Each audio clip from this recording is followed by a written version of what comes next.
Found a burglar in her closet. It happened after police say the woman was tricked into leaving her home so the bad guy could break in. In addition to that case, Fairhope police also arrested 2 teens for 13 burglaries. Fox 10 News reporter Russell Colburn takes a closer look at the crimes.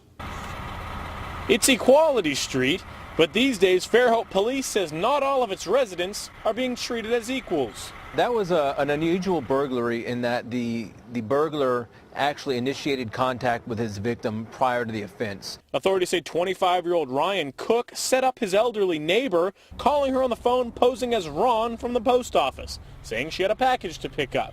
One problem, there is no Ron. The victim was told she had something awaiting her signature. She went back home. When she went into her home, she actually found the burglar in the process of going through her property in her back room. The victim is an 85-year-old disabled woman. Understandably, she was still too shaken up to go on camera with us, but here's what she told us about the alleged crime. She says after being led on that wild goose chase, she came home and was trying to put a coat back in her closet when she opened the door and she was staring the suspect right in the face. The victim told us that she knows the young man. They live in the same neighborhood, so she recognized him.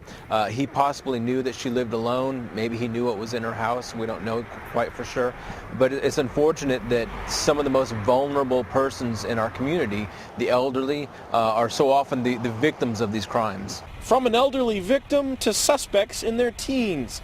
Fairhope police recently arrested 18-year-old Mason Murphy and 19-year-old Pelham Nobles. They're allegedly responsible for more than a dozen home and auto burglaries dating back to September. We were able to start putting some of the pieces of this investigation together when a stolen laptop was actually used online. Some registration information was used online that allowed us to track it back to one of the offenders. Police say the duo is responsible for more than $5 grand in stolen property. Cases like these have Sergeant Craig Sawyer stressing an important message for this time of year.